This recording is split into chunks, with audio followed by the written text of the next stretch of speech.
lovely working from home where they can see it and they come in here and, June will help out occasionally, or we have dressed up a giant stuffed bear into a suit, and Sadie often comes in and berates him for not finding enough summer camps for kids. So everybody's sort of doing their part. It's a real family business around here.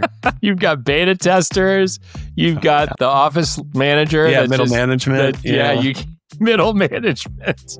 Oh, man. 6-year-old middle manager. I love that. That's right. Welcome to Startup Dad, the podcast where we dive deep into the lives of dads who are also leaders in the world of startups and business. I'm your host, Adam Fishman. If you're like most parents, the impending doom of summer vacation and summer camps is right around the corner. Where I live, summer camp planning can start as early as January, a full 6 months before our kids are done with school. To get a deeper perspective on this, in today's conversation, I sat down with Greg Laughlin. Greg is the founder of Campwing, a new marketplace that simplifies summer camp planning for parents. They're available today in San Francisco, Los Angeles, and Seattle. Prior to Campwing, Greg was the co-founder of Statwing, a statistical analysis product he sold to Qualtrics that became their Stats IQ product. He's a husband and the father of 2 daughters. In our conversation, we spoke about all things summer camp, why equitable access to summer activities are so important, the biggest problems for parents in finding and evaluating camps, what problems Campwing is trying to solve today, and tips for busy parents everywhere for winning the battle with summer. We dove into some of the most surprising things Greg has learned about being a dad, and the number one piece of advice he'd share with younger Greg: get your health in order. This is something that every dad should be aware of, but not in the ways you might think. I hope you enjoy today's conversation with Greg Laughlin. Welcome, Greg Laughlin, to the Startup Dad podcast. Greg, I could not be more excited to have this conversation with you today. Welcome to the show. Thank you. I am pleasantly excited and mildly anxious. Let's do it. It's how I feel at the start of every episode. So yeah, okay. Here we go. You, sir, are the founder of a new company that I think a lot of parents who listen to this program will benefit from. And that is a company called Campwing. That's the word camp and wing. We're going to spend a lot of time on summer camp today, which is my least favorite topic, but should be very helpful for folks. But before we get into that and Campwing, what was your professional life like before you did Campwing? Sure. So I started out in nonprofit, worked at a place, the Center for Effective Philanthropy. It was sort of an offshoot of consultancy. Great place. Love the leaders there. Taught me to be a professional. Good place to start out. It's where I met my wife as well, Amy, who we'll talk about later, I'm sure. Moved from there into startup land, joined a couple startups. None of them totally worked out, but I learned a lot. Met my friend John at one of those and started a company with him. So that was Statwing, started in 2012. We did Y Combinator and really struggled for quite some time. Our batch included Instacart, and then it also included a lot of people who were sort of smart enough to just kind of call it quits after a year, where we did the ramen profitable for 4 years thing because we believed. That left me with some genuine scar tissue around, stories I tell myself about I'm terrible at marketing, I'm terrible at sales, I'm terrible at fundraising, which I'm sort of learning maybe I'm not actually quite so terrible at those things. That was just a hard product to sell. People are a lot more interested in summer camps than they are in statistical analysis tools. I did some fundraising for buying a 4th tier English football club last year. And turned out I can fundraise. It just has to be a lot more fun than data analysis software, and this can work. So I did that. We, built a cool product, but not really a cool business, which is, on me, and ended up getting acquired by Qualtrics. They had an office up here in Seattle, which is why I'm now up here in Seattle. And at some point left there, which is to say I was laid off, which was a fun experience, but I probably would have laid me off too. I was down to 1 day a week at that point, and it was fine. It was probably time to go. And then the tail end of that, I had started playing around a little with the AI, writing scripts in R, which is a stats programming language. and saw like, oh, I can sort of code now with this, or at least I can build things even if I can only have code. And that ultimately turns into Campwing, which is what I'm at now. Okay. Well, I have two follow-ups from that. The first is, what's with the wing moniker? You seem to like naming things with wing. Is there anything behind that, or is that just, hey, it sounded great? It was such a terrible experience to name Statwing, and I ended up liking that name. I love that name, by the way. I think it's kind of fun, right? Wing, it's like fluid, fast, fun. Like, hey, this is nice. It's a good feeling. It's delightful. And there's nothing my wife hated more than us talking about names. And it's also like, you can't bring data to bear on that question, really. You just got to come up with something. So then once I had that, I was like, oh, this is great. I never have to think of a name again. It's going to be the thing and then name. Done. Campwing.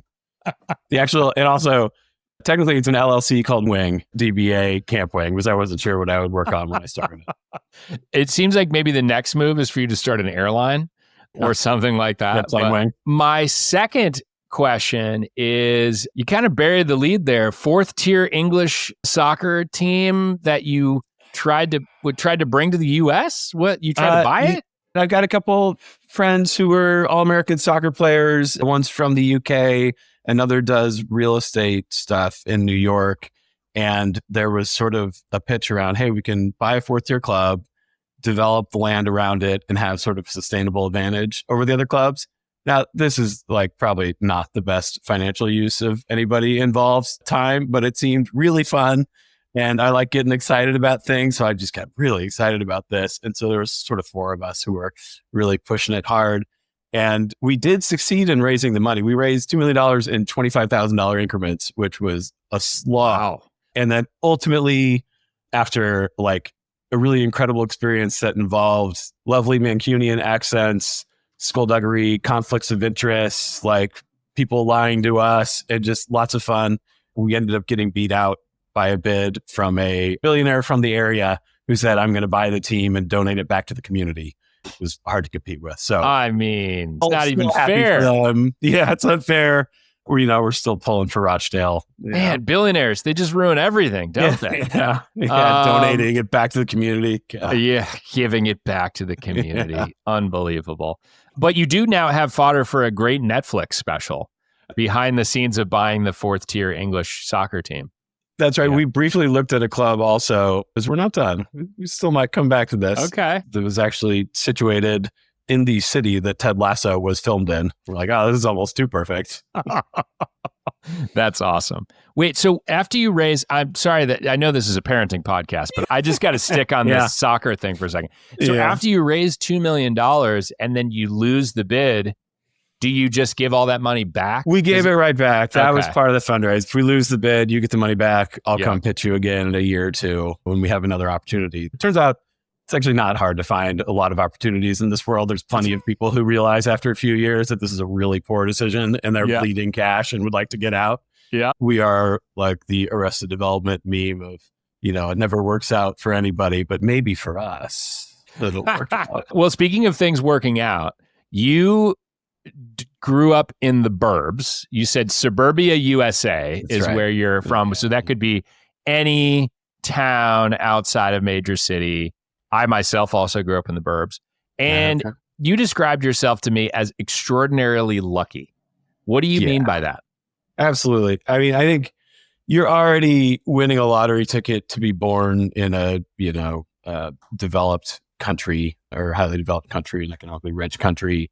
And then on top of that, growing up outside of Kansas City, my parents are, lovely, great humans who I still make decisions occasionally based on like, what would my mom think of that? Would that be okay? Like I've got this idea for a gambling startup, but I'll never do it because I'm pretty confident she wouldn't like it. And that great siblings, I still hang out with them all the time. Good friends from back there, still friends. So just won that lottery and then, grow up upper middle class, had whatever opportunities were available to me, was sort of a nerdy kind of smart kid or whatever. And it's not like I earned that, I didn't choose my parents.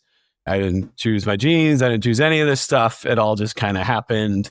And I'm just, thankful that I get to have this lovely life and very appreciative of it. And I try to keep that top of mind for both myself and my kids, that like, you can enjoy this and be happy about it, but don't really think you deserve it necessarily. Like, or at least not more so than somebody who grew up in Kenya and just did not have these same opportunities that we had. They could well be smarter and harder working than you and not have better outcomes. Yeah. Well, we are going to get to your family here in a second, but I wanted to ask you, what did mom think about buying the soccer team? She's very supportive. I was slightly concerned about that, but she's like, that sounds pretty fun. Go for it. Definitely more in favor of that than possibly the gambling startup. Yeah, I don't think that would have gone well. Yeah, her listening to this will be the first time she's heard about the gambling one, but I didn't do it, even though I think it's a good idea. Okay. Social gambling. You do it together. Sure. You're going to get a phone call from mom after this, or an email or some text message. Well, very lengthy text is actually the preferred medium. Text. Okay. Well, tell me about your family now. You've got a partner. You mentioned her name earlier, Amy, and then 2 kids. How did you and Amy meet each other? Yeah, so we met at work at that first job. The initial meeting was that she confused me for the actual leader of the organization, which was a strange mistake to make because I looked like I was 12 at that point. And we were assigned to work on a project together. And it was kind of like, Greg, show Amy this thing you built, which was perfect. And I actually just generally think a workplace is a fantastic place to meet a partner because you're working on projects together. And so much of parenting is just being a team and working on projects and being able to be sort of, professional in your feedback almost. Mm-hmm. And so I think that was a pretty, solid foundation for what turns out to be a series of very difficult projects, 2 of which are named June and Sadie. They're aged 9 and 6, and they are absolutely lovely. So we met in Boston, and, my initial conditions for us staying together was we got to get to San Francisco. I missed it at that point because I went to college around there. And you see, no disrespect, Boston's a great place in many regards, but you see more middle fingers in a week in Boston than like a year in San Francisco. And it's just not quite my vibe. And then I also sort of insisted that she at least like Radiohead, which that worked out.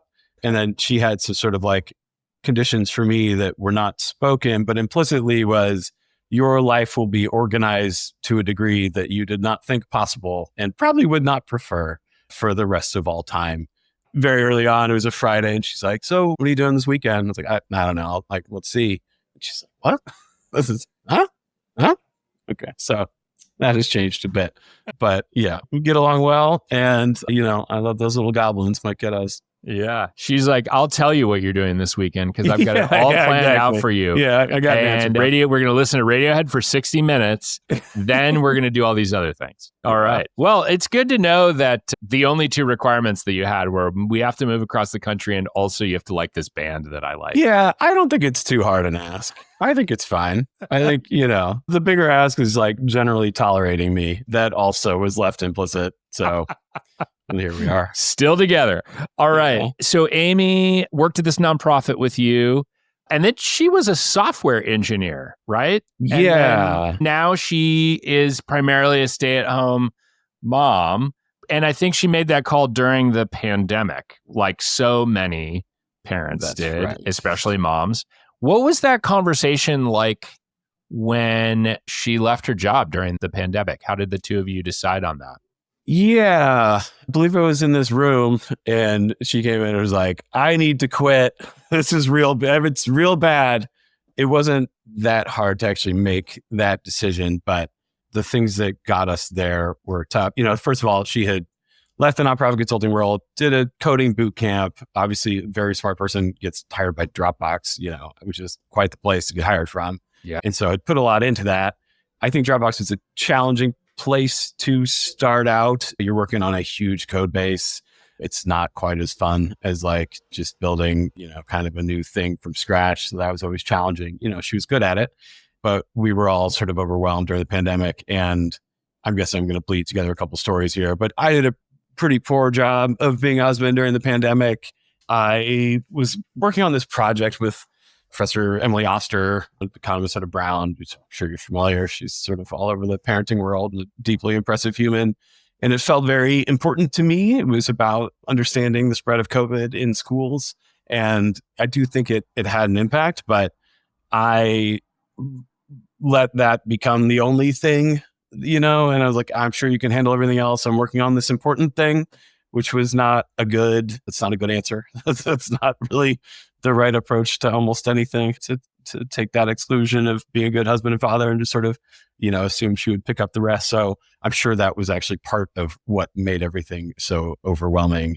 But then by the time we, got to the actual point of making that decision, we were just in such bad shape that it was fairly clear that things had to change. And that seemed like a reasonable approach. And we were lucky to be in the financial situation from the acquisition that, we knew that we could do that and we would be okay and sort of get through it. So not a super fun part of our lives, but I think that was true for about everybody. So hard to complain. Yeah, I appreciate you sharing that too, because I think many folks have forgotten how challenging it was with young kids and a global pandemic and being stuck at home and however many ands you throw on top of that. So, and it's really relevant to my life now also, because I need to not make that same mistake. Doing the startup thing is sort of all consuming. And so it's okay if it's all consuming of the things I like to do. And I, don't get to play as much golf as I'd like. It's not okay if that then all consumes, the family life and I'm not there for my kids. So yeah, I guess, that's the silver lining, is sort of taking that out of the experience. Well, we will come back to work-life balance and hustling to start a company, but let's get us there. I want to talk about Summercamp. Yeah. The reason that I discovered you and also invited you on this show. So I live in the Bay Area. You, at some point in time, lived in the Bay Area. And you can probably appreciate, if you live in the Bay Area like me, or probably any place with incredibly driven, very type A parents, and you have school-age kids, you've been thinking about summer camp since, January of this year. And most people who don't have kids or have very young kids would be like, summer camp in January? That sounds crazy. And yet, here we are. It is, in fact, not crazy. So tell me a bit about Campwing, and then we're going to dive into some summer camp stuff. Sure. Yeah. So I had left Qualtrics forcibly at the end of, I guess, not last year, the year before, and was sort of looking for things to do. And Amy had sent out a list of maybe 50 URLs of summer camps to our class.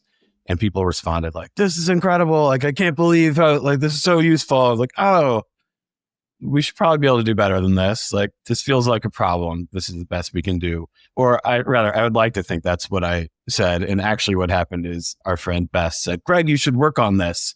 Like, oh, actually, you're right. I probably should work on it. That's a good idea. I will find out later if she was right, but it seems so far like she was right. And so I hurried up and got some together quickly last year. And the goal is to have just a super thorough, real database of these camps. So our, corpus of summer camps, we got about 2,500 camps across SF, LA, and Seattle areas.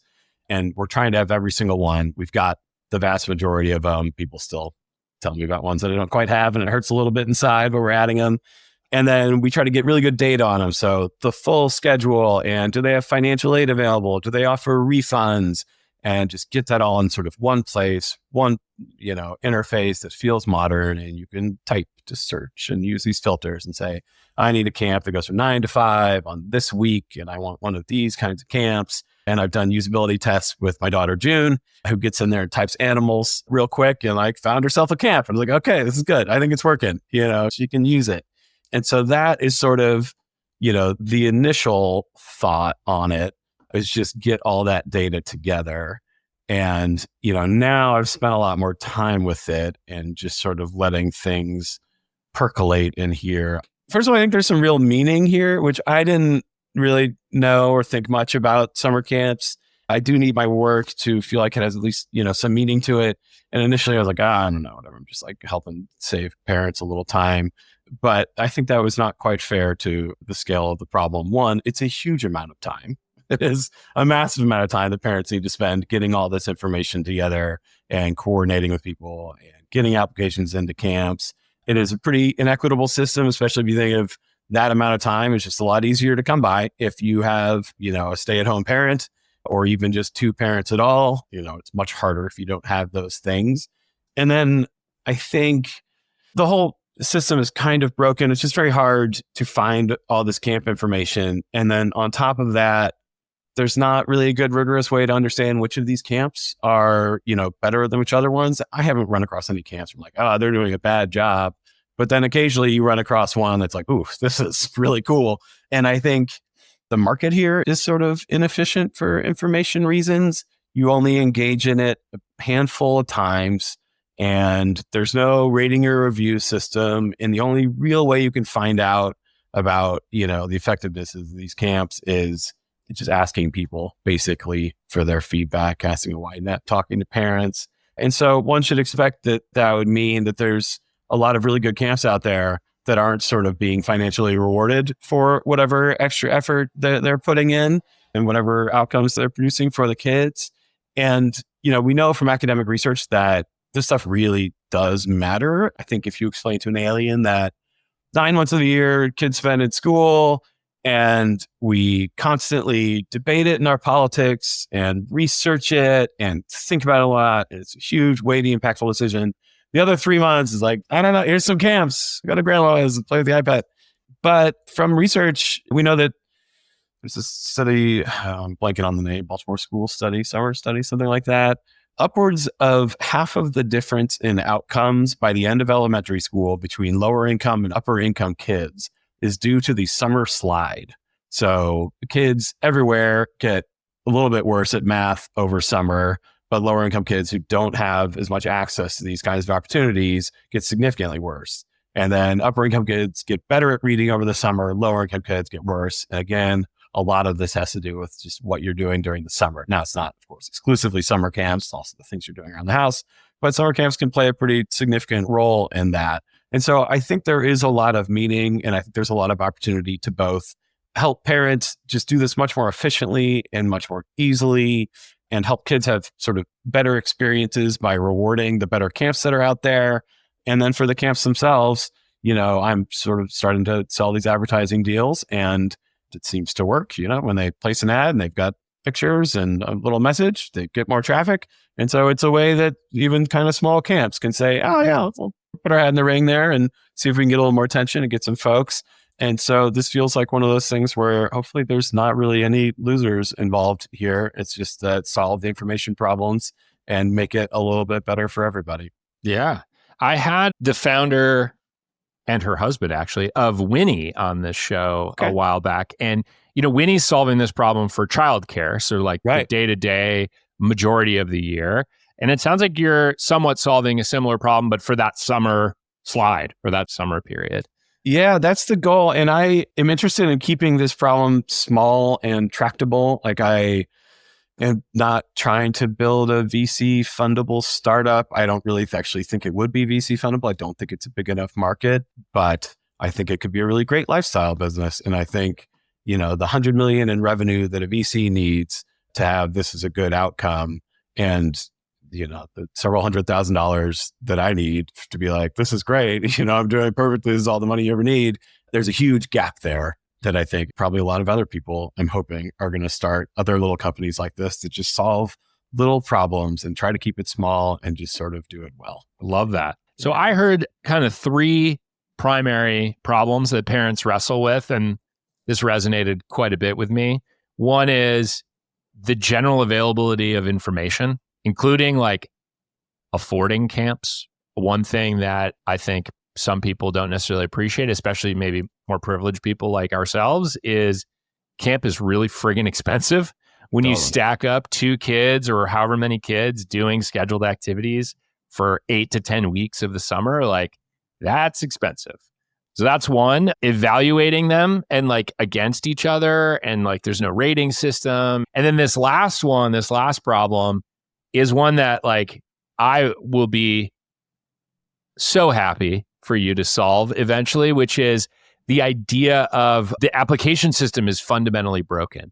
I remember it's a little easier as your kids get older. And if you have a centralized like booking, our town happens to have a recreation department and you can book stuff through that, but that's pretty rare. But earlier, before we had this resource and before something like Campwing, you had to like fill out a different form for every camp, and the information is like 98% similar between camps, and they all use a different system, like a back end or whatever. And like, oh man, the number of times where I was like, could we just do this once? Like, could this be like the universal application for college admissions, where like one set of information, send it to all these places? Yeah, and you left out, you have to like be awake at midnight. Yes. For when the application opens for the really hard to get in ones. Yeah. Which is not super fun. Several people have suggested like, you should do like a concierge service where it, signs people up for you. Yeah, that sounds a little icky. I don't know if I can I don't really want to take people's money to have them cut in line. For now, we have to all deal with the pain. Right. The first problem feels really tractable, getting all the information together. And, I think financial aid, again, this feels like a nice opportunity for meeting. There are plenty of places that have financial aid. 40% of the camps in Seattle, about 25% of the camps in SF and LA offer financial aid and scholarships, but it's often a bit buried. And you can go to a few of these things and just get a little disheartened. You don't see it on the first couple.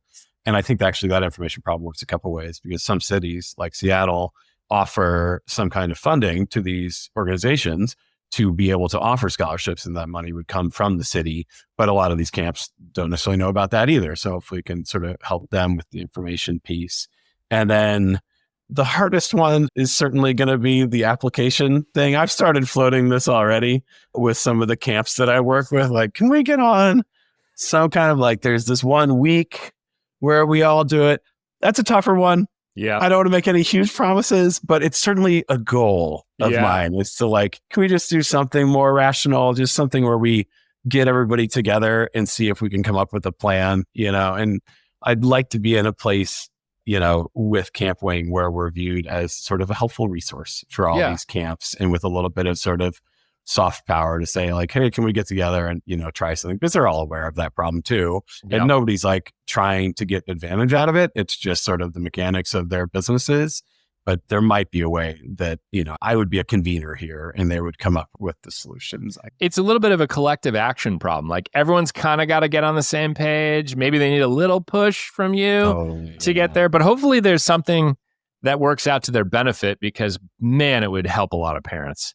Yeah. What I'd love to do is just be like, I'll give you a third off of whatever, Campwing ad stuff if you get onto this common thing, which is the lovely part about, not taking VC money. Like I could just decide, like whatever, I'll take it, like who cares? I'll take Inabila's money and solve this problem. And that would feel great. That would be, the psychic benefit to me would be worth it.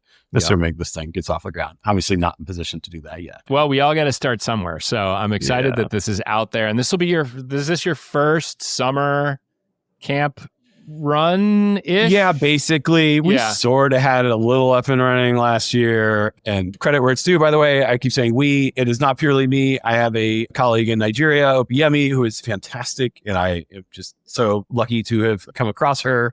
And I have some thoughts on, I don't know, how to make that kind of thing work. But she disagrees with me all the time and is routinely like, certainly in December of last year, like, Greg, I know building the product's real fun for you, but like, dude, marketing, you need to get on the marketing. Yeah, okay. No, you're right.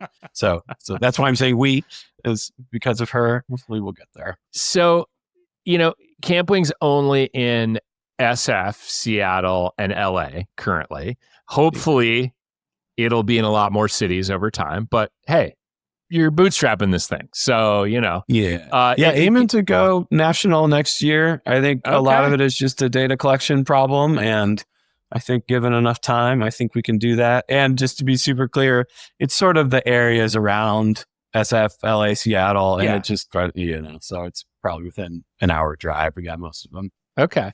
So for parents who are listening to this year where Campwing is not necessarily available in their town or, coming soon, get ready for it, folks. Right. But what advice do you have for parents on figuring out the complex matrix of camps that exist out there?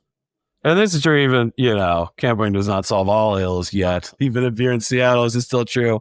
And I'm thinking of this advice as sort of directed towards, a parent where their oldest kid is in kindergarten or something like that. And they're kind of new to it.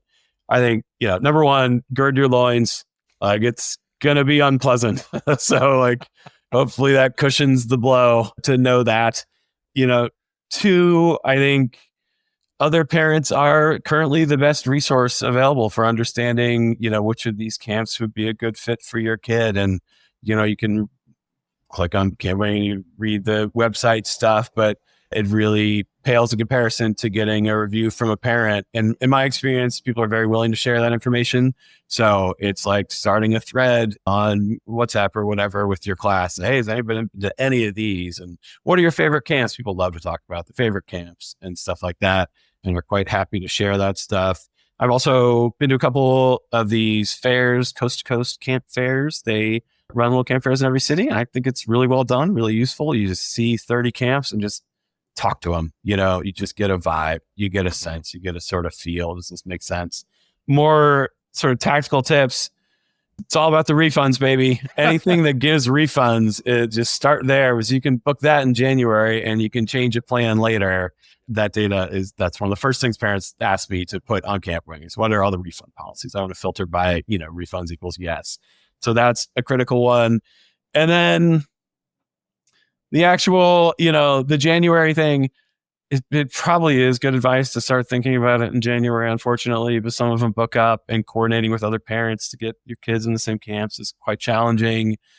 But I would also note that, like, it's fine too if you don't. If you look at the Google search traffic around summer camps, the zenith of the search traffic is May and June. There's plenty of folks at the end talking to various camps right now. About a third of spots get booked by this time in the year. So, if you're like me and a little less organized than some other folks, it's okay. Yeah. It's fine.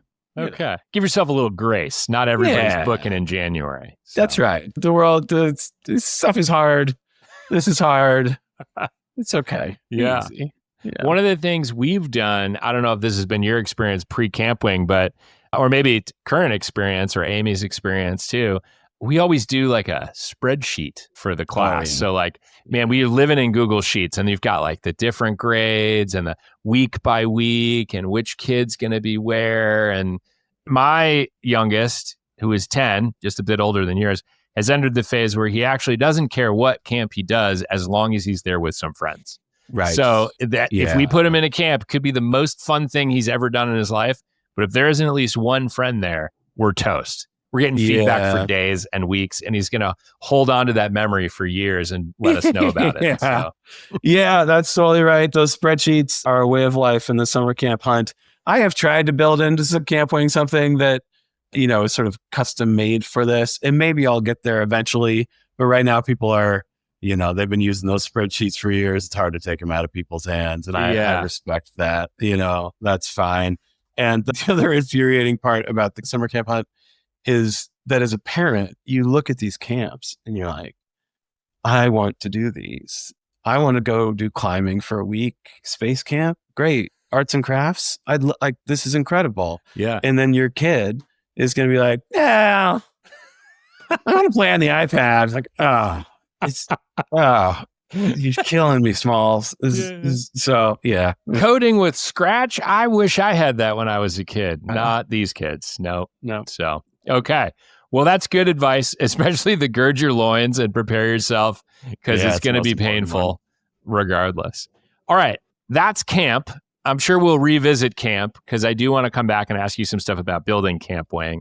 Before that, I want to ask you what some of the more surprising things that you've discovered as a dad are. This could be camp related or not. Yeah. For me, I think you learn a lot about humans generally by watching kids. In part, they're not as deft as we are at sort of hiding the ways that they try to protect their ego or something. You can watch them, you might say, like, take a Sharpie to a weather map to say, no, in fact, that hurricane was going to go through Alabama. And you're like, oh yeah, that's like what a 5-year-old would do. I was a little off topic. Apologize for that one.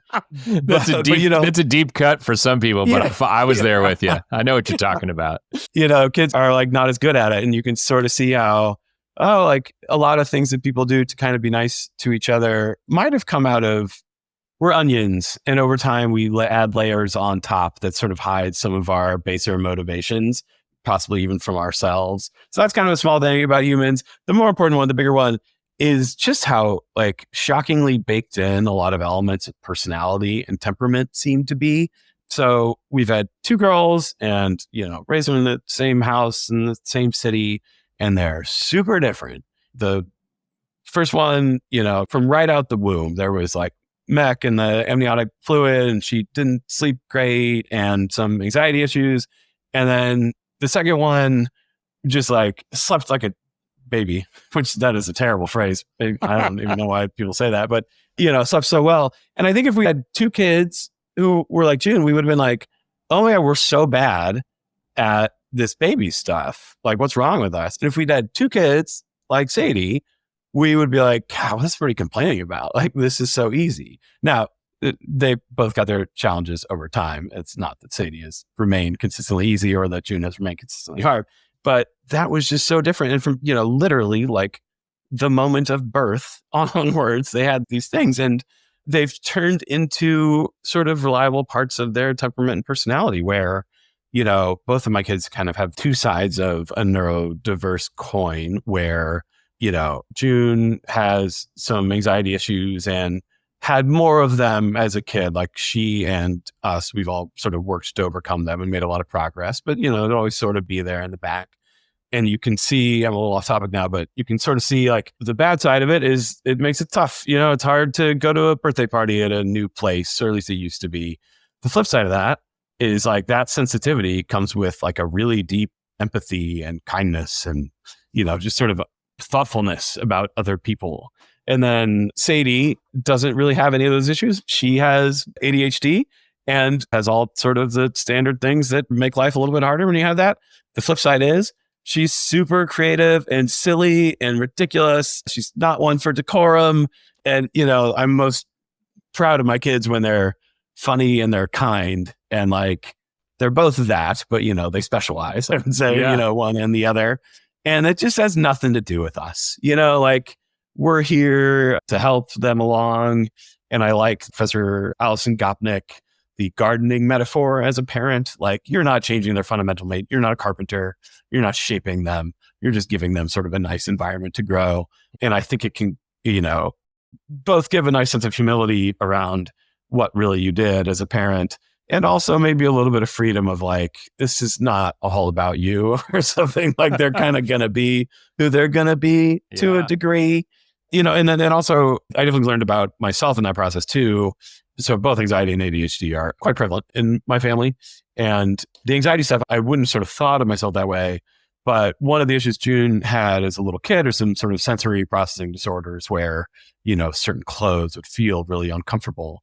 And I was like, oh, I totally get it. I remember crying as a kid when like my mom made me wear jeans or this Spider-Man Halloween costume, but we didn't have words for that, back then. And now we do. And it's like, oh, that's what that was. That makes sense. That's kind of interesting to see. Yeah. So yeah, it is a fascinating window on what it is to be a human, to raise these little monsters. Yeah. And how, I think you mentioned how little control we as parents actually have over like the basics, the fundamental nature of our kids. Yeah. Totally. I love the gardening metaphor. I will link to that author's study or book on that. Yeah. Because it's totally true.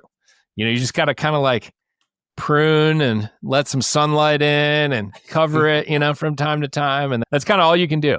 So if you think about telling other parents who are, let's say you're 9-10 years ago and you are thinking about kids and you bump into today, Greg, what advice would you give to younger Greg? What advice would you have for other parents around things that you've learned since you've had your kids? Yeah, I don't generally find that I have tons of advice for most parents, but I would have a ton of advice for Greg 10 years ago. And, specifically it would be to get health stuff in order. I think I thought of health as a long-term thing, and long-term was not that interesting to me, pretty short-term oriented. And I didn't sort of understand that being healthier meant being like happier today, being a better parent today, being a better husband today, being a better professional today. So in my case, I had low testosterone and it was a journey figuring this out. So I was just sort of tired and sad a lot. I would wake up in the morning and literally look at my calendar and say, when can I take a nap today? Would schedule it out. And so there was a specific closet in the Seattle office of Qualtrics that I would sneak off to and get a half-hour nap in that I don't think people knew about, but it's like a little unclear. I suppose I should really ask at some point. And at some point, I took a battery of tests and the testosterone one thankfully came in at the 2.4 percentile. And, I'll skip ahead for a second, which is that I think testosterone has sort of a bad brand. It's thought of as, like men being dicks. But I was way more impatient and a far worse husband and father when I hadn't had that fixed. I also have a pet theory that there's enough angry men out there because of this condition to have actual like political impacts on the world. And so what I would have told me is maybe don't go to a doctor, go to a functional doctor. My experience of the very mainstream Western approach to this is that it's deeply flawed. So tests for any kind of hormone, pretty much anything that isn't like insulin or, the critical heart stuff, cholesterol stuff, those are all graded on a curve. They get a corpus of, in this case, 1,000 men, and they get their testosterone levels. And if you're below the 2.5 percentile, which is 2 standard deviations, you have a problem. It's red. If you're above it, you're fine. It's in the green. And this is problematic for a couple of reasons. One, my first reading was 2.4. And I was like, hey, you might have this problem. We need to do another reading though. The other one came at the 2.6 percentile. And she was like, oh, you're fine. You don't have a problem. I was like, no, that's not correct. Basic statistical analysis would say that is not the way to read those results. Yeah. And that is the dominant paradigm. That is the way that they are taught to look at this stuff. And they just kind of follow it, which not everybody, but enough that it's a pretty significant problem. The second problem is that these numbers have drifted downwards in a really significant fashion over time. So in 2021, when they did the study that a lot of these are based off of a lot of these numbers, the 2.5 percentile was at 250, when that previous study or that same basic study had been done 10 years ago. 2.5 percentile was at 300. Sorry, this is the scale from roughly 300 to 1,000. Yeah. So it had shifted such that somebody who would have been in, the red in 2011, many people, 1%, 2%, and this is a lot of people when you multiply that by a country or a globe, would then be considered green. And like, hey, you're totally fine. And there's significant evidence that this has been true for decades, that there is, what I would term like an epidemic that I think is sort of quiet that people don't notice, where you can make a very plausible argument that something like 10% of men are walking around with a level of testosterone that in 1950 would have been viewed as clinically problematic. And I think this matters a lot in the world. And this is sort of my little, trying to give back, because I feel like it's one of the most important things that ever happened to me, getting that fixed, just dramatically changed my life, and trying to help other people go through that same journey. And it's very frustrating because if you're in that position, the last thing you really want to do is like schedule doctor appointments and, organize you could be napping. Of stuff. You could be napping. Instead, you got to go to the doctor. Yeah. Yeah. And so my experience has been the people who think about this in the most nuanced fashion and don't laugh you out of the room for saying, I'm tired and sad. Can I do a blood test? Are functional doctors. So that's what I would encourage men to look into if they feel more tired and sad than they should. Yeah. And I think a lot of dads will come on the show or just in general and be like, oh, you got to get in shape before you have a kid. And they think like, oh, I'm going to hit the gym. I got to eat right. I got to lose 10 pounds or whatever, because that goes out the window, But you're talking about something fundamentally different, which is like, yeah, you can get into physical shape. Sure. And that's great advice. But you're also talking about being in like the right frame of mind chemically. And that's often like a less obvious thing to detect, right? Like you know, if you're a little overweight, you look at yourself and go, I probably should stand to lose 10 pounds. Yeah. Who among us couldn't in the dad community? But you know a lot less about something like testosterone level or, which influences your mental health and like all kinds of things. So, and your physical health. So. And I think people are going to also then understand why they're not working out. So I hated working out because it was just super painful and I didn't have the energy for it. And then once I got into testosterone, it just wasn't that hard. And it was like, oh, this is kind of pleasant. I actually almost like this now. And so I was like, is it willpower? I mean, I don't know what willpower really means. Yeah, it's hard to get out of any trap if you've got, and it's not just testosterone. It could be cortisol. It could be thyroid stuff. It could be women's sex hormones as well. All this stuff, just having a decent sense of it. And we just live in a world that is so distant from our evolutionary past. And we do not understand exactly why all these things are going wrong, but they are. And we just got to try our best to band-aid them. Yeah. Wow. Well, thank you for sharing that. I really appreciate it. It's something that I've never had a conversation with another dad about. So good to know. And it's, boy, if one person hears this and, does something about it, I would be very grateful. Okay. Well, I'll let you know because I'm sure I'll hear from them. So, yeah. Great. All right. I often ask dads about books that they love to read to their kids, especially kids of your age. They're like right in the wheelhouse of fantastic reading adventures. However, we will do that. But one thing I learned about you is that you have replaced, with your oldest daughter, June, you have replaced book time with something else, which sounds like a very fun game, like puzzle, mental game. Yeah, right. So tell me about what you do with your 9-year-old now, kind of instead of or adjacent to book time. Yeah, this is fantastic. And anybody can start doing this with any kid. So we do it occasionally with the 6-year-old too. And she does a great job at it. I don't know where we got this from, some podcast, I'm sure. You both say a random word. You just pick it out of nowhere. I guess the one we're proudest of, or that I'm proudest of maybe, is I said football and she said crow. And then you're going to count down from 3, or sorry, you say it at the same time.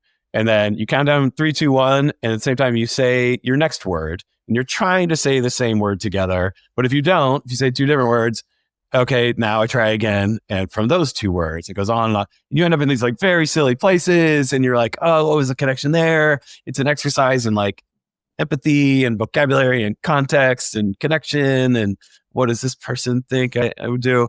And I'm very proud of that one because while my children generally do not care for sports terribly, football and crow, it might have even been raven, but we got Baltimore as the next word, which is like, oh, I was not confident that you knew the Baltimore Ravens, but she does know all the animal mascot football teams at this point. So I've at least made that kind of impact. Yes. Oh, I love it. Do you have a name for this game? Or I don't know what it probably had. I really should have looked this up before I came on. It's a fantastic game. You can start so quickly and it's super fun. Okay. We can also do it with 3 or 4 people. We do it with family sometimes. It's great. All right. Well, maybe we should play around at the end. No, I'm just kidding. We won't do. I thought about proposing. It was like, maybe we'll do. I don't know. Let's see how much time we got. We'll save that for spend like 15 minutes. Like, oh, this is a huge mistake. Also, you mentioned that June knows all of the animal mascots for the teams. And I also think that you said something about her looking up animal camps. So I feel like there's a theme here. Oh, yeah. Yeah. We're all about the animals. Distantly related side story. I was asking her about school one day and, what'd you do at recess? Kind of curious about like, what's recess culture look like for you? What are you doing? And I was a boy, so I just did sportsy stuff. And I didn't know what the girls were doing as a kid. Not that the girls aren't also doing sports, but many of them are. Anyway, she was like, oh, we played otters. I was like, oh, what's otters? How does that work? She was, we're otters? It's like, oh, okay, yeah, that makes sense. Like half of your life is improv, like role-playing games. It's fantastic. It's just like, it's so fun. Well, of course, Otters, the game, is where you're just an otter. And you're an otter. Yeah, it's pretty straightforward. Yeah, pretty straightforward. Yeah, we've got stuffies out the wazoo. And actually, this ties back into the book thing. My favorite books for those kiddos, one, it's just so beautiful. It's the Richard Scarry, I Am a Bunny. Just a bunny, talking about being a bunny. Boy, that one makes me happy. And then the other one, I got an ulterior motive here, but Detective Beans, which of course is a cat, but it's a cat child. I guess it's a kitten who wants to be a detective. And that doesn't tell you much. Like everybody needs to go buy this book because I want a sequel so bad. And it's the first book this author has made. And I'm reading it and I was like, this is just genuinely hilarious. Okay. I'm not sure that Detective Beans, definitely the Richard Scarry book, I am very familiar with. I'm not sure that Detective Beans has made its way into our household. So I got to look this one up. It's a winner. Yeah. All right. Everyone, if you're listening to this, go email the author of Detective Beans and tell him or her or them to write a sequel to this. Yeah. So. The best way to send that message is with cash. Buy that book, my friends. Yes. All right. Detective Beans. We'll link to that in the show notes so people can buy it. Have you developed any particular frameworks or guardrails for parenting that you would share with folks? Yeah, I don't know that I have a framework for the broad thing. Maybe lots of little rules. I think the thing I probably push on the most is if they can do it themselves, they should do it themselves. It is an investment in them being independent people who can just live on their own. And also, it's not easier in the moment, but I think it's easier in the medium term. I think of it as like hungover parenting. You sit on the couch, just like pretend you're hungover all the time. They're like, can I have cereal? I was like, you can absolutely have cereal. Like, go get it. Yeah, great. Yeah. The power is yours.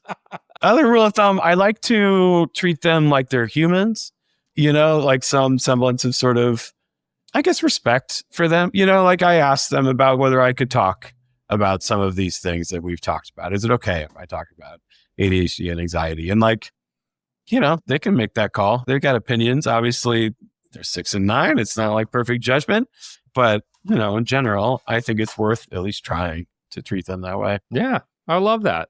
You also, there's possibility of like teaching them a lesson there, or educating them about something, or like showing them that like this is a good thing to check in with somebody about when you're talking about, maybe sensitive personal topics or something like that. So that's right. Yeah, exactly. Love that. Love that. I also love the rule if they can do it themselves. So I always ask dads on the show, and when I have moms as well, partnership's so important. And you mentioned, that there was a challenge that you had during that period of time leading up to COVID, when you're doing that research with Emily Oster, and, maybe you weren't doing the best job of being a partner, but you've recovered. And I'm curious, what is a thing still that maybe you and your wife don't see eye to eye on when it comes to parenting? Yeah. Inevitably there's going to be this stuff. This is not a data rich thing. There's plenty of books about parenting, of course, but they're not doing randomized controlled trials on this stuff. So there's no like one right answer.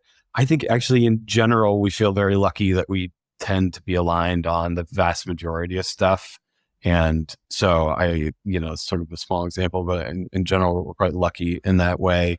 I think probably, the most common thing that we have slightly different views on is what we were just talking about with, if they can do it themselves, they should do it themselves. So that's my take, maybe a little bit more than our take. I think Amy's take is a little bit more, we have to get to the place or we're going to be late. Like, I'm just going to put her shoes on. I don't want to be late. And I get that. And I would sort of come back with like, yes, but we're always late everywhere. And like, this is an investment in the future and it'll pay out over time. And then she would come back with something probably quite clever, but she is not here. So respectfully, neener, Amy. Good that you added the respectfully part though. I can appreciate both perspectives on this one. I kind of vacillate between these two things. When now my kids are older-ish, they can mostly do a lot of the basics for themselves.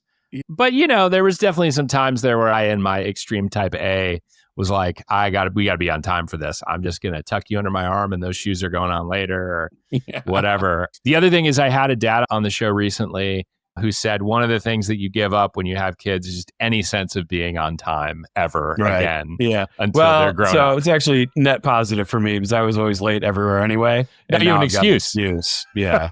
So it's an easy way. Yes. Okay. I love that. So majority of your career has been built in technology. You founded a couple of businesses, this one and Statwing. I will never forget the wing.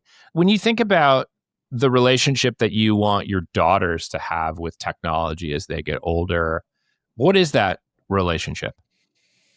Yeah. I'm very scared about the whole thing. I'm very compelled by Jonathan Haidt's work on social media and its negative impact, particularly on girls. I'm less than entirely concerned about screen time generally.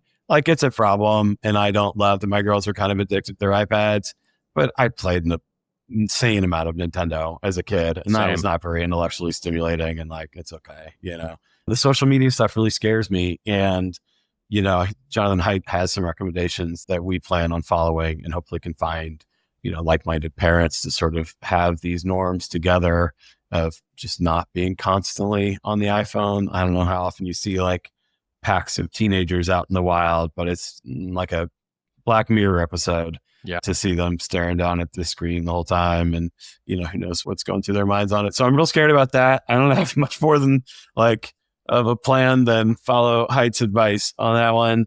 And then the more positive one is the AI stuff. I'm also a little scared of that because it just seems to me that it would be so disruptive, but it's changed my life significantly. There's no way Campwing would exist without this new generation, the LLMs. And it feels like being able to use them effectively will be one of the most important skills of the next generation. So I'm always encouraging them to play with those things and use them just for whatever. And I share an account with June because, I'm a paying subscriber. And so she'll use that. And I occasionally get to see little things. Like one of them was something like Roblox money. It's like, oh, I'm checking some Roblox, the kids' game. I click into it. And she's saying, can you help me hack Roblox to get as many Robux as I want? And then it says like, sorry, we can't. All caps, worthless. It's like, nice. So yeah, very, very encouraging generally of that stuff. Yeah, I just can't see how it won't get more and more important. Yeah. How is it that Campwing wouldn't be possible without LLMs? Yeah, a couple ways. One, I'd never coded anything longer than I'm making a hand gesture of a page. When I didn't have my lab, never coded anything longer than a little script before Campwing, really. And, I'm not just like sort of blindly vibe coding. I'm asking it questions and learning, and I read every line it writes out.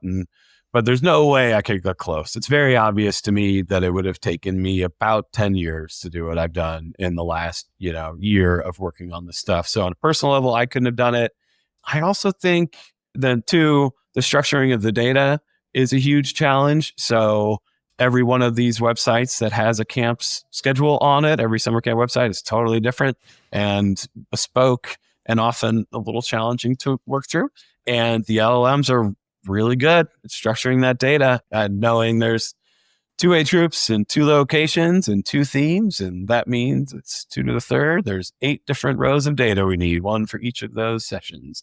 They're not perfect and I'm working on it, but I think that has so lowered the cost of gathering this data. And it would have been so expensive before that you only could have done it with VC investment level money to get that data in the first place, or to write all the code to like write custom scrapers or whatever you would even do. And the payoff, I don't think the market's big enough for it to sort of justify a VC investment. And thus, I think we're going to see a lot of people like me, like a product manager who can now build the thing, somewhat technical. I got working on a stats thing before this. So it's not like totally out of nowhere, but couldn't code, haven't dedicated my life to that, solving some small problem well. And I think even if LLMs plateaued exactly where they are right now, somebody who thinks they never use them is still going to get significant benefit out of them sort of secondhand through folks like me solving these little problems. Yeah. Oh, love that. Love that. And you're right. When I think about not knowing how to code and trying to build what you've built at Campwing, that would take a long time. So I'm glad that you have this most tool. problems are not rocket science. Most problems are not. It's like, am I a tech company? I mean, I guess, because we call internet companies tech companies, but it's not about the tech. Right. I'm not doing anything interesting. It's, it's about the information. Yep. What is something that you had to give up to become a dad? Freedom is a big one. I used to live my life very differently. Now I can't like up and go to Cabo next weekend if I wanted to or something. Not that I'm terribly interested in Cabo. That's a big one. That hurts a bit. Yeah, I'd like to have more freedom, but here we are. That's life. Creativity is about constraints or something like that. Some positive spin. Nah, it's just all negative, man. I'd like to have it. Just it's a trade-off against. It's nice to have kids and they're cute, and later they'll hang out with me at Christmas. So yeah, I miss the freedom. And then also my circadian rhythm does not mesh with this life. I got most of my work done in college between like 5 p.m. and 3 a.m. And that is not a good recipe for raising children. I had this brief dispensation for the last couple months while Campwing is in full swing, where Amy is taking care of the mornings and I can sort of work in a way that is maximally productive for me, which I'm very grateful for. Thank you. And I get to, work till 2 and then sleep till 8 or 9 and then, do it again the next day. And it fits me a lot better. It's just how I'm built. And I don't think there's any getting over that until they're, I don't know, out of high school or something like that. That's right. That's right. And then they sleep in until noon and you do whatever you want. Lord over me. Yeah. What are some ways that you recharge your batteries or center yourself? Yeah, for me, it's golf and piano. It's fairly basic, actually, but I took some time off, or the last year or so at Qualtrics was 1 day a week, so I had plenty of time. And I had this huge list of million things I wanted to do. It's like, it'd be great if I could.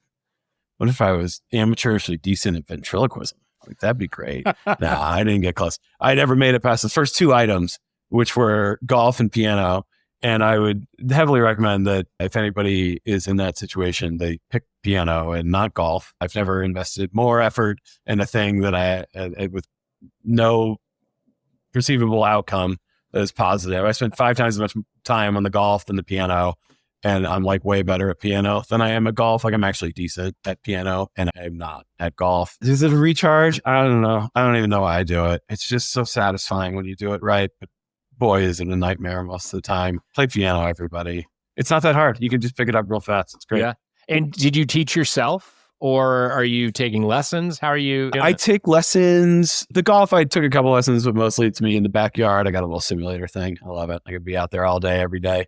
The piano, I do lessons. That actually started because I wanted to sort of do it with June and set an example for her. And then I've played guitar since just out of college, and I'm not great at it, but like campfire guitar, that kind of thing. And I like singing. And the piano just really caught me. Like, it's laid out in a way that makes sense to me. And, you can take that chord shape and you can move it up and down, and it's endless opportunities. And it just sounds great no matter what. You can't miss finger a fret or something. So yeah, I do take lessons, and my piano teacher is lovely, and she can move quickly from working with June to working with me, and we're doing very different stuff. And she isn't too mean to me when I don't practice. She doesn't hit you with a ruler or anything on your knuckles. Exactly. Yeah. Okay. Well, golf and piano, and you would give a lean to piano. Lean to piano. Yeah. Okay. What is a mistake that you've made as a dad? The vast majority of the top 10 mistakes I've made have to have all just been like being too impatient or too short with the kids, getting frustrated. Like, it's so obviously not their fault in a grand way. It's your fault. It's nobody's fault.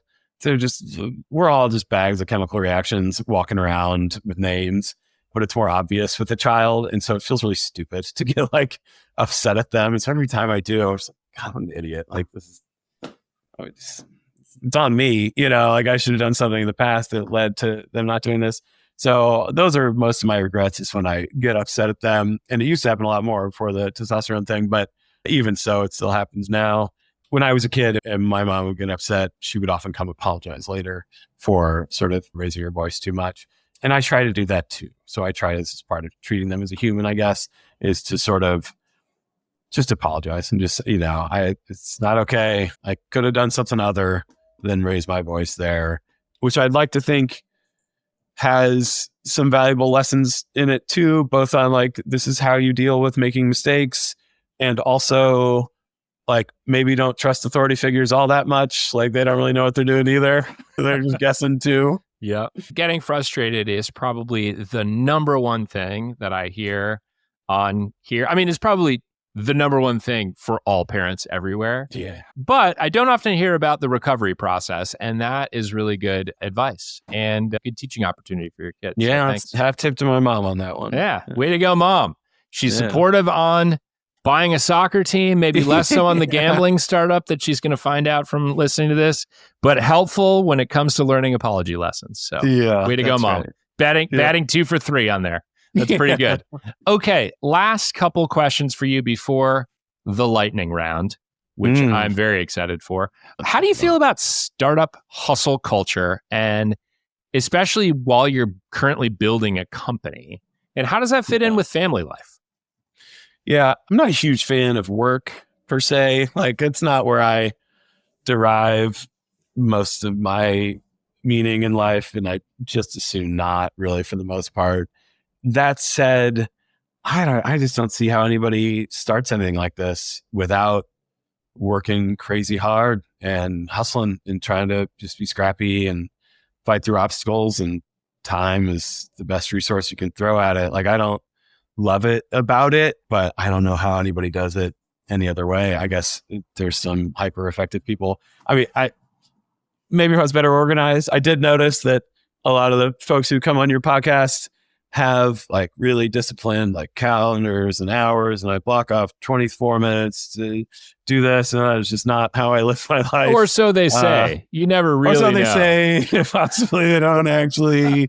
And like, no disrespect, like that's great. I would love to be that kind of person, but it's so deeply unpleasant for me to try to force that upon myself that it's not worth it to me. Though I have also noticed that most of the people who have been on your podcast are like way more successful than me. So like, yin and yang here. There's some trade-offs.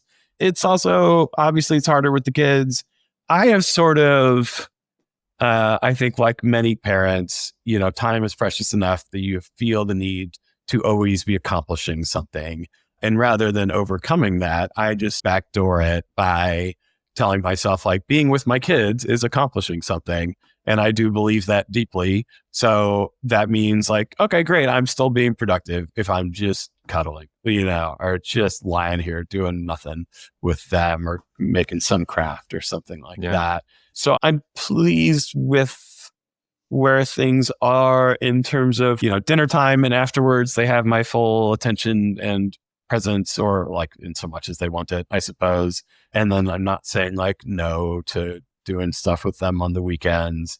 And then I just like don't do any of the things that I like doing. And that's okay because it's, a few months of this, maybe a year or two, I can go without piano for a little while. It's fine. Yeah. Yeah. I love that. Well, but you got to be worried about the summer slide with piano. Be careful. Yeah. I'm in the 2025 slide right now on that one. But, your kids see you working hard on something else, and that's probably pretty important too. I think there's some value there. It's not enough for me to want to, if I didn't have to work, I don't know if I would do it just to set an example, because I don't know how much they really care, but it is a nice side effect at least. And it's lovely working from home where they can see it and they come in here and, June will help out occasionally, or we have dressed up a giant stuffed bear into a suit, and Sadie often comes in and berates him for not finding enough summer camps for kids. So everybody's sort of doing their part. It's a real family business around here. You've got beta testers. You've got the office manager. Yeah, middle management. Middle management. Oh man, 6-year-old middle manager. I love that. That's right. Okay, Greg, last question. How can people follow along or be helpful to you in your journey? Go to Campwing, send it to your friends, campwing.com, send it to your friends. If you know anybody who runs a summer camp, please send it to them and tell them you like it, because that's the big push now. Weirdly, most of the things I feel like I've done in life have not worked, and one failure after another, particularly on things like marketing. Campwing appears to be working from a consumer side, like people are using it and like it. So this is surprising and slightly confusing for me. And so now I'm pushing on the advertising side of the business. And that is also working. Like I'm getting advertisers, but it's a slog, and it's, sales, and it's one by one. So if you know anybody in that position, please send them my way. I will do that. And also, see, here you are learning that, you're maybe not so bad at marketing and sales. So it's been a revelation. Yeah. I'm not as bad as I thought. I'm not sure I'm like great at it, but that's fine. I don't need to be great at it. Yeah. Like good enough. Yeah. Good enough. All right. Well, I will send everyone I can to Campwing, and you may learn about other cities that you should be coming to soon based on that traffic. So, Greg, are you ready for lightning round? Born ready. Okay. Love the enthusiasm. All right, Greg, what is the most indispensable parenting product that you have ever purchased? That would be the miracle blanket for swaddling. You can swaddle with anything, but the miracle blanket cheating makes it easy. You bundle them up tight. They're little burritos and they sleep better. It's cute. That's the one that has like the Velcro on it. It's got a little Velcro on it. Yeah. Pretty important. Yeah. What is the most useless parenting product you ever purchased? I don't even know if I have one. I've expunged them from my memory. Yeah. Okay. What is the weirdest thing that you've ever found in your kids' pockets or in the washing machine? There's only one thing, and it's always rocks. It's always pet rocks, but like they have names and backstories. So it is important if we lose them. Okay, good. Well, I'm glad that you're saving one rock at a time. So, absolutely. True or false, there's only one correct way to load the dishwasher. So I think this is false. I think there are more effective and less effective ways to do it. I've got my opinions, but, which of these is better? I put the dishes in the most, perfect, efficient, effective manner, or I put them in a way that does not annoy my wife. Like, it's a values question. There's not one right answer.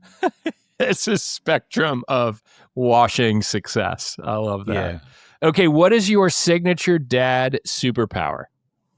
I asked June about this yesterday. I was like, am I good at anything on the parenting? She's like, you notice things and you point them out, which I really liked. I was like quite touched. Okay. Because we're just in the city, like, you see that wall, here's what that means. It's and it's because I like the sound. Well, I don't literally like the sound of my voice, but I do like talking, I guess. And they're right there. And it turns out like maybe they like it too. Yeah. It's great. That is really sweet. That's what your daughter picked out. Like a superpower in a kid's eyes is noticing things. That's pretty amazing. Yeah. What is the crazier block of time in your house? 6 a.m. to 8 a.m. or 5 p.m. to 7 p.m.? Yeah, definitely the latter. I would say the morning is like more or less predictable. We do the same stuff. 5 to 7, like it could just, maybe it's iPads, maybe we're hanging out, maybe it's whatever. But definitely there's a chance one kid is mainlining whipped cream and the other is pretending to be a laundry basket.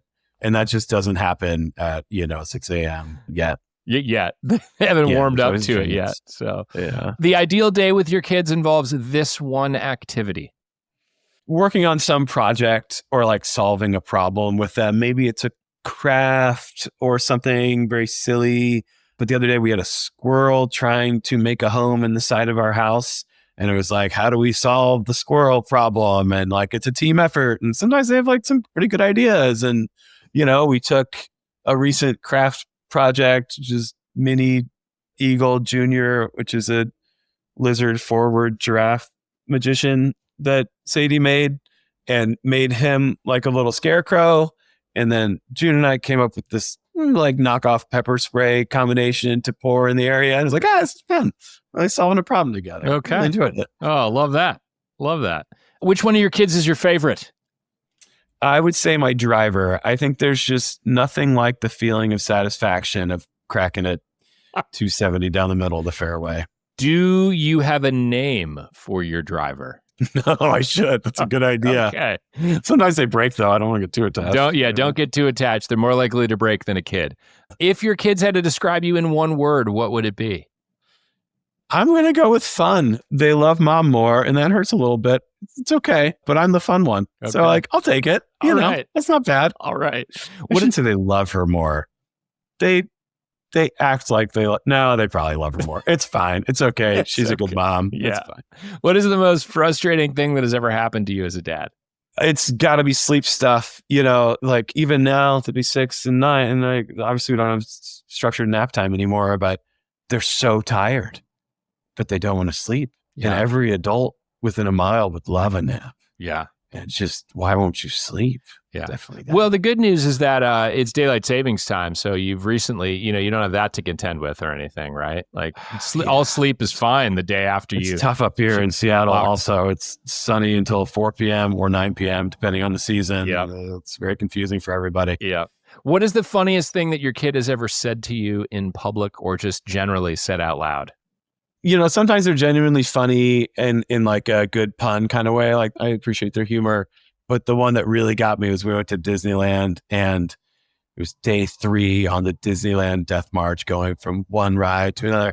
And Sadie, just an hour in, it's like, we got to stop. We're just going from one to the other, and then we go to another ride, and then we walk to another one. I said, we're freaking out. It's like, yeah, girl. So we went back to the hotel and just like laid there for a while. Yeah. You want to know what the highlight of my Disneyland trip was as a young child? Yeah, what was that? It was the hotel pool. That was the highlight. Yeah, exactly. We went to Great Wolf Lodge, which it's like water park, hotel, great place to get like Giardia or like 6 other diseases. And after that, I was like, so which one did you like more, like Disneyland or Great Wolf Lodge? And they're like, I mean, they're both really good. It's like, yeah, okay, well, one of them's like 40 times more expensive than the other one. So I know where we're going next time. What is your go-to dad wardrobe? Definitely t-shirt and pajama shorts every day, all day. I put on this collar shirt for some meetings. You made the bar. But the vast majority, all day, every day. Yeah. Yep. Well, I appreciate that. I appreciate that you dressed up for this episode. I did. Yeah. I take these things seriously. Specifically, a music venue shirt. This was my COVID little bit of support. Buy a bunch of music venue shirts. Okay. So now they make up my pajama. How many Radiohead t-shirts would you say you own? I'm actually at 0, which is strange now that I think about it. It always feels like I'm getting in on this stock too late. Like I should have bought a shirt when I first loved them. Now I'm just buying a 2025 shirt, which I don't know. It's not as interesting. Yeah, but Tom York sure appreciates it, I bet. So yeah, I think he's okay. Yeah, he's probably going to be fine. How many dad jokes do you tell on average in a given day? 0.3, I'll say, it's every few days, somewhere in there. Okay. I do like a good pun and they like them, but I think the other day I had the first one where like they kind of groaned. Like, oh man, like you're 6 and 9. Like I feel like I had a few more years of this. What's happening? That's how you know you've really landed the dad joke, is if there's a collective groan from your 6-year-old. So yeah. What is the strangest food that one or both of your kids has ever made you try?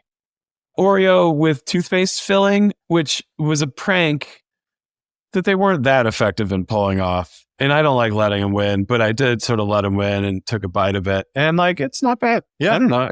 I guess they make them in Oreos. Yeah, so that's reasonable. Yeah. Okay. What is the most absurd thing that one of your kids has ever asked you to buy for them? I asked June if I could tell this story and I was told no. So I'm going to pass. Okay. All right. Appreciate her maturity there. What is the most difficult kids TV show that you've ever had to sit through? I want to say Paw Patrol, but that's only because I remember it. It's actually some like just real low quality unicorn, horrible. Oh, it's so bad. Yeah. And there's some good ones, there's Bluey, and then we're watching the unicorns. It's hurtful. What is your favorite kids movie? I would say like sort of anything out of Studio Ghibli or however you say that, like My Neighbor Totoro. I love it. Like I enjoy it. It's very solid, calm, and they like it too. That's a go-to, anything from them. Okay. When you are hiding from your kids in the pantry, what is your go-to snack? It's absolutely Nutella. Copious amounts of Nutella. Yeah. Excellent. How long can a piece of food sit on the floor in your house and you will still eat it? It's variable. I mean, 30 seconds, a minute's fine. It's mostly, did I see it fall? I'm a big believer that once it's fallen, it's not doing any more damage. You don't have to be in a rush to pick it up. So then it's like, as long as I have my eyes on it the whole time, we're fine. Got it. What nostalgic movie can you just not wait to force your daughters to watch with you? Definitely Monty Python, Search for the Holy Grail. Amy and I rewatched it a year ago and it's still amazing. Yep. And I was like, oh, this is like half of my sense of humor came from this movie. So let's get them on it. It's silly enough. I think they might like it soon. I was going to say, is it quite appropriate for 6 and 9? I don't know. Where are we? I haven't watched it in a while. I'm not 100% sure. I'd have to rewatch it. But we recently watched a 2000s rom-com, 27 Dresses, which I don't know why. That was a mistake and probably not age appropriate. But fortunately, it turns out there's a lot of context needed to really understand a romantic comedy. And most of that context is missing. Yeah. Particularly from Sadie, who in the closing scene of the wedding, as the bride walks with the flowers towards the groom, asks, is she bringing the flowers to him? She's like, yeah, it actually is what it looks like. Okay. You might have missed some of the part of this movie. The sweet innocence of a 6-year-old. What is your favorite dad hack for road trips or long flights? A bag of like toys and activities that are only pulled out for that time and thus are special. Perhaps the little black things that you can scratch off and have a colored thing underneath. Those are deeply satisfying. Yeah. We're a completionist family. We'll get that whole thing uncovered. Okay. Finally, what is your take on minivans? Please, God, no. Do you have a full alignment on this in the household, or is this... No, it's actually come up as an idea, but we've got 2 kids. We definitely don't need a minivan. And I know they're better now, and I don't judge anybody who's got a minivan. That's just a lot. It's not going to work. It's a bridge too far for you. It's a bridge too far for me. All right. Well, Greg, thank you so much for joining me on Startup Dad. I truly appreciate it, and I wish you, your family, and Campwing all the best as we go into this summer season. Thank you so much for having me. This has been lovely. I enjoyed it. Thank you. Thank you for listening to today's conversation with Greg Laughlin. If you enjoyed the show, please subscribe, share, and leave me a review on Apple or Spotify. It'll help other people find this podcast. Startup Dad is a Fishman AF production with editing support from Tommy Herron. If you're a startup founder, leader, or just want to get better at your job in tech as a growth practitioner, product manager, or executive, you can join a community of over 11,000 subscribers and stay up to date on my thoughts on growth and product by subscribing to the Fishman AF newsletter at www.fishmanafnewsletter.com. Thanks for listening, and see you next week.